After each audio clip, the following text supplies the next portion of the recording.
Bangladesh cricket বোর্ডের একমাত্র বৈধ প্রেসিডেন্ট এখনো আমিনুল ইসলাম বুলবুল। তামিম ইকবালের নেতৃত্বে 11 সদস্যের যে অ্যাডহক কমিটি তৈরি করা হয়েছে সেটা অবৈধ। বাংলাদেশের ক্রীড়া প্রতিমন্ত্রী আমিনুল হকের উদ্যোগে যে তদন্ত কমিটি তৈরি করা হয়েছিল, যাদের রিপোর্টের ভিত্তিতে এই ক্রিকেট বোর্ড ভেঙে দেওয়া হয়েছে, সেই তদন্ত কমিটিটাও অবৈধ। ক্রিকেট বোর্ড থেকে আমিনুল ইসলাম বুলবুলদের যেভাবে বের করে দেওয়া হয়েছে সেটা সাংবিধানিক অভ্যুত্থান। আইসিসির তাই এই বাংলাদেশ ক্রিকেট বোর্ডের ঘটনা প্রভাবে হস্তক্ষেপ করা উচিত। সেই হস্তক্ষেপের আহ্বান জানিয়েছেন আমিনুল ইসলাম বুলবুল ভাই। এই যে আমি যে কথাগুলো বললাম, এগুলো বুলবুল ভাইয়ের কথা। তিনি আজকে মিডিয়াতে একটা প্রেস রিলিজ পাঠিয়েছেন। মিডিয়াতে পাঠিয়েছেন বলতে জনে জনে পাঠিয়েছেন, তার তো আবার ব্লক লিস্টে অনেকে রয়েছে, আমিও ব্লক লিস্টে রয়েছে, ফলে আমার কাছ পর্যন্ত আসেনি, কিন্তু মিডিয়ার অনেকের কাছে তো পাঠিয়েছেন। নানান দিক থেকে এগুলো চলেই আসে। সেইখানটাতে সাদা কাগজে সই করা কোনো বিসিবির প্যাড ট্যাড নাই। ওইখানটাতে তিনি একটা দীর্ঘ স্টেটমেন্ট দিয়েছেন, যেই স্টেটমেন্টের মধ্যে এই কথাগুলো লিখেছেন। বুলবুল ভাই, দুর্দান্ত, দারুণ শট, চালিয়ে যান, আমি আপনার সঙ্গে আছি। কেননা আপনার বেইজ্জতি হওয়ার এখনো বাকি আছে। বাংলাদেশ ক্রিকেট বোর্ড প্রেসিডেন্টের পদ থেকে আপনার বেইজ্জতিতে বিদায় হবে, এই প্রেডিকশন তো আমি অনেক আগেই করেছি, অনেকবারই করেছি। এই যে 2 দিন আগে আপনি বললেন যে বিসিবির একটা চেয়ার আঁকড়ে ধরে আপনি বসে থাকবেন, থাকতে তো পারলেন না। ওই বিসিবি প্রেসিডেন্টের চেয়ার থেকে উঠে গিয়ে মোটামুটি বিসিবির পেছনের দরজা দিয়ে পালিয়ে যেতে হয়েছে আপনার। কিন্তু সেইটাও যথেষ্ট বেইজ্জতি হয়েছে বলে আপনার নিজের কাছেই বোধহয় মনে হয়নি। যেই কারণে এইরকম একটা প্রেস রিলিজ আপনি পাঠাতে পারেন, এবং সেইখানটাতে আমার মনে হয় যেই ইঙ্গিত আপনি দিয়েছেন, যাদের কথায় আপনি নাচছেন, শেষ পর্যন্ত গিয়ে এই বিসিবি প্রেসিডেন্টের পদটা কি আপনি পুনরুদ্ধার করতে পারবেন? আমি তো অনেক কিছু নিয়ে প্রেডিকশন করি, এই ক্রিকেট বোর্ড নিয়েও প্রেডিকশন করেছিলাম, এইটা নিয়েও আমার একটা প্রেডিকশন আছে। দেখেন আমার সেই প্রেডিকশন মিলে যায় কিনা। আমিনুল ইসলাম বুলবুল ভাইরা যে ক্রিকেট বোর্ড নির্বাচন করেছিলেন, তৎকালীন সরকারের ক্রীড়া মন্ত্রণালয়ের উপদেষ্টা আসিফ মাহমুদ সজীব ভুঁইয়ার ছত্রছায়ায় সেই নির্বাচনটা ছিল ভীষণ রকমের প্রশ্নবিদ্ধ, এবং সেই প্রশ্নবিদ্ধ নির্বাচনে তারা টিকে যেতে পারতেন কেবলমাত্র যদি 12ই ফেব্রুয়ারি এই বছর যেই জাতীয় সংসদ নির্বাচন হয়েছে বাংলাদেশে, সেইখানটাতে তাদের পছন্দের দল রাষ্ট্র ক্ষমতায় আসতো। যখন সেটা হয়নি, তখন বিসিবির ওই নির্বাচনটাকে ঘিরে এই ক্রিকেট বোর্ড যে টিকতে পারবে না, তা তো আমি বলেছিলামই, আমি অনেকবার বলেছি। আমি এটাও বলেছি যে এই ক্রিকেট বোর্ড 4 মাস মাত্র গিয়েছে, 4 বছরের মধ্যে আর 4 মাস টিকবে না, 2 মাসের মধ্যে ক্রিকেট বোর্ড ভেঙে দেওয়া হয়েছে। এবং সেই যে তদন্ত কমিটি তৈরি করে দিয়েছিলেন ক্রীড়া প্রতিমন্ত্রী আমিনুল হক, সেই তদন্ত কমিটির যে রিপোর্ট, তার ভিত্তিতেই তো এটা ভেঙে দেওয়া হলো।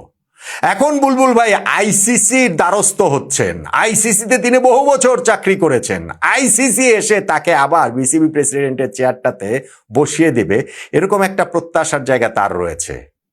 আমারও প্রত্যাশা বুলবুল ভাই লড়াইটা করুন, বুলবুল ভাই নিজেকে নিরপরাধ প্রমাণ করুন। যেই প্রেস রিলিজটা তিনি দিয়েছেন, সেই প্রেস রিলিজের 3 জায়গায় অন্তত পক্ষে তিনি নিজেকে এখনো বিসিবি প্রেসিডেন্ট হিসেবে দাবি করেছেন। আমি আপনাদেরকে পড়ে শোনাই ওই জায়গাটা, না হলে এটা আসলে খুব ক্লিয়ারলি বোঝা যাবে না। যেমন ধরেন তিনি ওইখানটাতে শুরুতে বলছেন, statement from Aminul Islam Bulbul, president of the Bangladesh cricket board. শুরুতেই তিনি বলছেন যে বাংলাদেশ ক্রিকেট বোর্ডের প্রেসিডেন্ট আমিনুল ইসলাম বুলবুলের এটা হচ্ছে গিয়ে একটা স্টেটমেন্ট, এবং সেইখানটাতে তো রয়েছে, আপনি দেখেন একদম শেষে গিয়ে আবার তিনি বলেছেন একটি দীর্ঘ স্টেটমেন্ট, সেখানটাতে শেষে বলছেন Aminul Islam Bulbul remains the only legitimate president of the BCB until the high court rules otherwise. High court যদি অন্য কোনো রুল না দেয়, তার আগ পর্যন্ত তিনি এখনো বাংলাদেশ ক্রিকেট বোর্ডের বৈধ প্রেসিডেন্ট হিসেবে নিজেকে দাবি করেছেন। সেইখানটাতে তিনি সাইন করেছেন, এবং সাইনের নিচে আমিনুল ইসলাম বুলবুল প্রেসিডেন্ট বাংলাদেশ ক্রিকেট বোর্ড, সেইটাও আসলে লেখা রয়েছে। 3 জায়গায় তিনি বাংলাদেশে ক্রিকেট বোর্ডের বৈধ প্রেসিডেন্ট হিসেবে নিজেকে দাবি করেছেন। বাংলাদেশের সবকিছুকেই তো তিনি চ্যালেঞ্জ জানিয়ে দিচ্ছেন। বাংলাদেশের সরকার, বাংলাদেশের আইন, বাংলাদেশের সকল কিছুকে এই বুলবুল ভাই চ্যালেঞ্জ করছেন, করেন, আমার কাছে মনে হয় এটা ভালো। বললাম না, বেইজ্জতির আরো বাকি রয়েছে। বুলবুল ভাই, আপনি তো বাংলাদেশ ক্রিকেট বোর্ডের বৈধ প্রেসিডেন্ট, তাহলে কালকে বাংলাদেশ ক্রিকেট বোর্ডে আপনি যান। আপনার যে ওই যে চেয়ারের এত খায়েশ, যেই চেয়ার ছেড়ে আপনি উঠবেনই না, সেই চেয়ারটায় গিয়ে আপনি আবার বসুন। কালকে আপনি বসুন, আমরা ক্রিকেট বোর্ডে কালকে থাকবো, আমরা দেখবো। মানে আমরা তো গণমাধ্যম কর্মী হিসেবে আজকেও ছিলাম, গতকালকেও ছিলাম, আগামীকালও থাকবো। আমরা দেখতে চাই যে আপনি আবার ক্রিকেট বোর্ডে, যেহেতু আপনি বৈধ প্রেসিডেন্ট বিসিবির, তাহলে ক্রিকেট বোর্ডে যান, গিয়ে ওই চেয়ারটাতে বসেন, বসে তাহলে আমরা দেখি যে বৈধ প্রেসিডেন্ট হলে ওই দাবির জায়গাটা তো আপনার অবশ্যই অবশ্যই রয়েছে। বেইজ্জতির অনেক কিছু বললো এখনো বাকি রয়েছে। এই যে আপনি এখানটাতে বলছেন যে যেই নির্বাচনটা হয়েছে, এই তদন্ত কমিটি নাকি, নির্বাচনকে ঘিরে যেই তদন্ত কমিটি এনএসসি করেছে, যেইটা ক্রীড়া প্রতিমন্ত্রী আমিনুল হক ইনিশিয়েট করেছেন, সেইটা নাকি তিনি করতে পারেন না, এটা নাকি অবৈধ, এটা নাকি সাংবিধানিক অভ্যুত্থান হয়ে গিয়েছে, তাতে করেই তাদেরকে আসলে বের করে দেওয়া হয়েছে। বাংলাদেশ সরকারের ঊর্ধ্বে নাকি এই বাংলাদেশ ক্রিকেট বোর্ড, এনএসসি, আমাদের যে জাতীয় ক্রীড়া পরিষদ, তারই তো একটা স্পোর্টস ফেডারেশন এই বিসিবি, নাকি তারাই সবকিছুর ঊর্ধ্বে? তারা এনএসসির অধীনে কোনো কিছু না। ফলে এনএসসি যদি এইখানটাতে একটা তদন্ত কমিটি করে, সেইটা আসলে অবৈধটা হয় কিভাবে? আমার সাধারণ বোধে সেটা আসে না। বুলবুল ভাইয়ের অসাধারণ বোধ, সেটাতে তাদের আসতে পারে, তার আসতে পারে। আমি জানি না আজকে আমি যখন এই ভিডিওটা করছি এই মাঝরাতে দাঁড়িয়ে, সেই সময়টাতে বুলবুল ভাই কোথায় রয়েছেন? বুলবুল ভাই কি তার ওই 12,500 টাকার ভাড়ার বাসাটাতে আছেন? যেই 12,500 টাকার ভাড়া বাসাতে বুলবুল ভাই আছেন, এইটা নিয়ে তিনি যে তার সততার গল্প তিনি সেল করেছেন, এই যে তিনি তার কোট আনকোট দারিদ্র্যের গল্প তিনি সেল করেছেন, কতটা সৎ তিনি, সেইটা যে তিনি করেছেন, আজকে তিনি কোথায় আছেন? সেই 12,500 টাকার বাসাটাতে। আমি তো সেই বাসার অস্তিত্ব কোথাও টের পাই নাই, কোনো সময় দেখি নাই। এবং ওইখানটাতে অনেক মিডিয়া তখন এইটাকে বুলবুল ভাইকে হচ্ছে গিয়ে আকাশে তুলে দিয়েছে যে এইরকম মহান একজন লোক, বাংলাদেশ ক্রিকেটের ভালোর জন্য তিনি সকল কিছু ত্যাগ করে চলে এসেছেন, 12,500 টাকার বাসায় থাকছেন। আজকে রাতে কি বুলবুল ভাই সেই 12,500 টাকার বাসায় রয়েছেন? কোথায় তিনি আছেন? কাদের ছত্রছায়া থেকে তিনি এরকম প্রেস রিলিজটা দিয়ে বেড়াচ্ছেন? আমার আসলে জানতে সেটা খুব ইচ্ছা করে। বুলবুল ভাই, আপনি তো জমি বিক্রি করার জন্য মেলবোর্ন থেকে ঢাকায় এসেছিলেন, এসে যে আপনি বিসিবির চেয়ারটাতে বসে পড়লেন, সেটা সরকারি হস্তক্ষেপ হয় নাই? আসিফ মাহমুদ সজীব ভুঁইয়া যে আপনাকে ওই অন্তর্বর্তীকালীন বিসিবি প্রেসিডেন্ট থেকে স্থায়ী বিসিবি প্রেসিডেন্ট করে দিলেন ওই প্রশ্নবিদ্ধ নির্বাচনের মাধ্যমে, সেটা সরকারি হস্তক্ষেপ হয় নাই? এখন ওই নির্বাচনটা কেমন হয়েছে, সেইখানে সরকার যখন তদন্ত কমিটি তৈরি করে, সেই কমিটি যখন রিপোর্ট দেয় এবং সেই রিপোর্টের ভিত্তির করে যখন আপনাদের বোর্ড ভেঙে দেওয়া হয়, তখন আপনার কাছে মনে হচ্ছে এটা বিসিবির সাংবিধানিক অভ্যুত্থান, গঠনতান্ত্রিক অভ্যুত্থান। এটা কি জোক? এটা কি পুরো দেশের আইন, আদালত, সিস্টেম, সরকার সবকিছুকে বৃদ্ধাঙ্গুলি দেখিয়ে আপনি আপনার মতো করেই বলে যাবেন? আমরা সোশ্যাল মিডিয়া খুললে আজকেও যদি আমরা দেখি কোথা থেকে কারা কারা বুলবুল ভাইয়ের পক্ষে লেখালেখি করছেন, সেইটা দেখলেই বোধহয় স্পষ্ট হয়ে যায় যে তিনি কাদের পকেটে ঢুকে আছেন।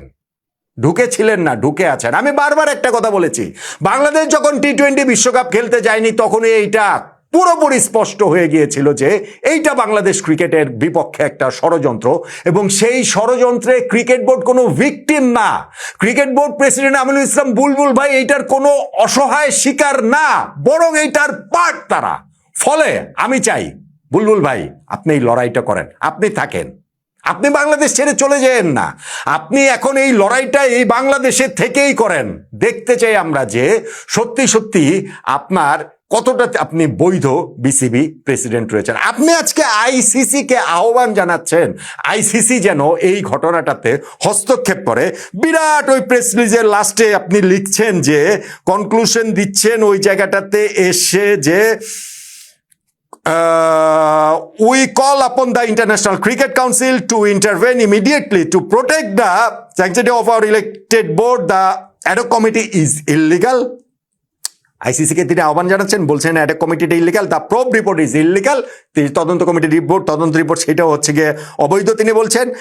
The legitimacy of October 6, 2025 election conducted by a neutral 3-member commission including a supreme court advocate and senior CID officer can not be questioned by any government body after the fact. কেন?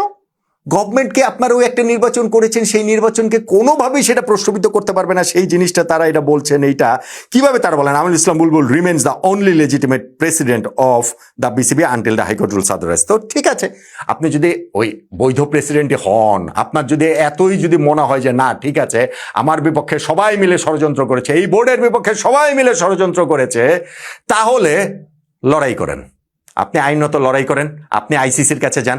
আইসিসির কাছে যে মিথ্যাবাদী হিসাবে আপনার যে পরিচয় স্পষ্টভাবে প্রকাশিত হয়েছে, আইসিসির সঙ্গে আপনি যেই খেলাটা খেলেছেন, যেই নোংরা খেলাটা আপনি খেলেছেন, বাংলাদেশের টি-20 বিশ্বকাপ খেলা না খেলার ওই সময়টাতে আইসিসির সঙ্গে মিটিংয়ে গিয়ে মোটামুটি তাদের হর্তাকর্তাদের, আমার বলতে বাধো বাধো লাগছে, তারপরেও এখন তো সত্যের খাতিরে বলতে হবে, মোটামুটি ওই আইসিসির হর্তাকর্তাদের পায়ে ধরে আপনি বসেছিলেন এবং বেরিয়ে এসে আপনি পাকিস্তান ক্রিকেট বোর্ডের সঙ্গে যখন আবার মিটিং করেন তখন তাদেরকে আবার ভিন্ন কথা বলেন, আবার যখন আপনি বাংলাদেশে মানে অন্যান্য মিডিয়ার সামনে কথা বলেন তখন আপনি অন্য কথা বলেন।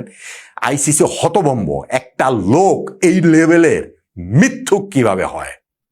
আমিনুল ইসলাম বুলবুল ভাই, আপনি প্যাথোলজিক্যাল লায়ার, এইটা আইসিসির কাছে স্পষ্ট।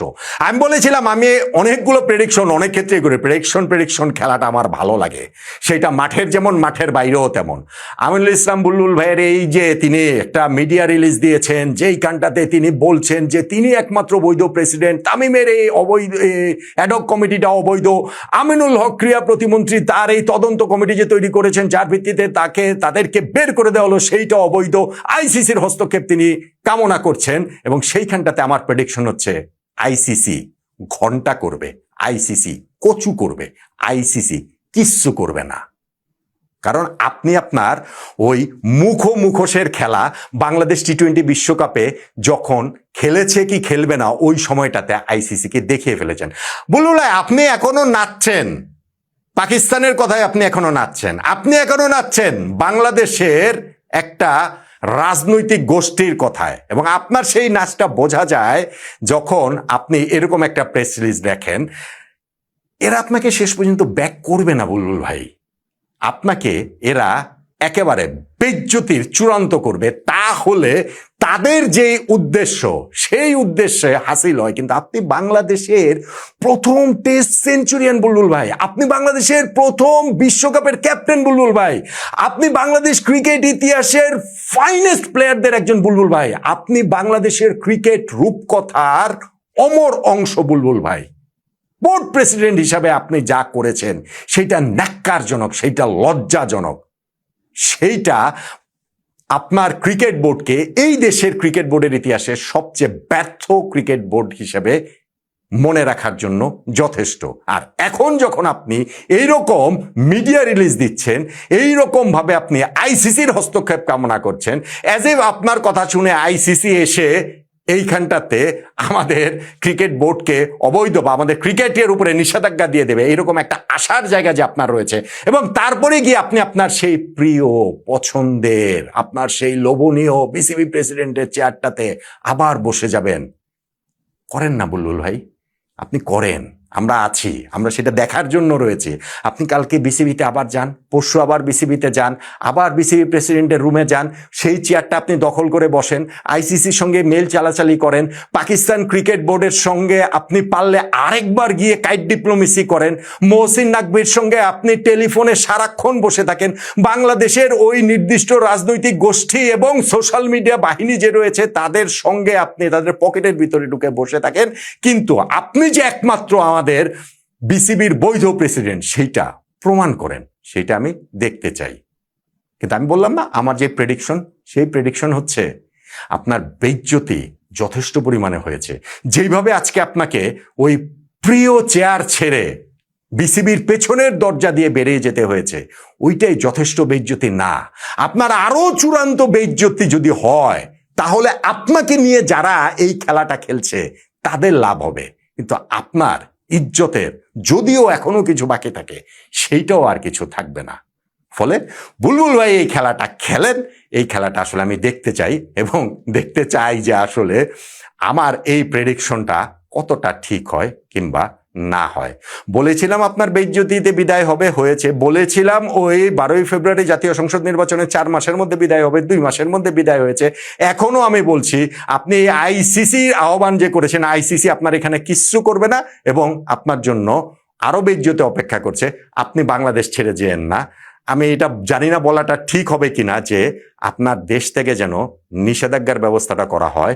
বাংলাদেশ টি-20 বিশ্বকাপে কি কারণে খেলতে পারেনি এইটা নিয়ে যখন তদন্ত কমিটি তৈরির ঘোষণা দিয়েছেন আমিনুল হক ক্রীড়া প্রতিমন্ত্রী, সেই তদন্ত চলমান থাকা অবস্থায়, শুরু থেকে চলমান থাকা অবস্থায় যেন আপনি দেশ ছাড়তে না পারেন, তাহলে আমরা আসলে পুরো সত্যটা জানতে পারবো। অর্ধ সত্য জেনে এখনো অনেকের বোধোদয়ের জায়গাটা হচ্ছে না। পূর্ণ সত্যটা জানলে এবং আপনার জন্য আরো যে বেইজ্জতি আছে অপেক্ষা করে আছে, আপনি যে নিজের বেইজ্জতি নিজে ডেকে নিয়ে আসছেন এই ভিডিও রিলিজের মাধ্যমে, সেইগুলো হওয়ার পর যদি আমাদের বাকি আরো অনেকের বোধোদয় হয়, সেই সময়টার অপেক্ষায় আছি। বুলবুল ভাই, আপনি আপনার এই লড়াই চালিয়ে যান। এই লড়াইটা আমি এবং আমার মতো আরো অনেকে, আমি এবং আমরা দেখতে চাই।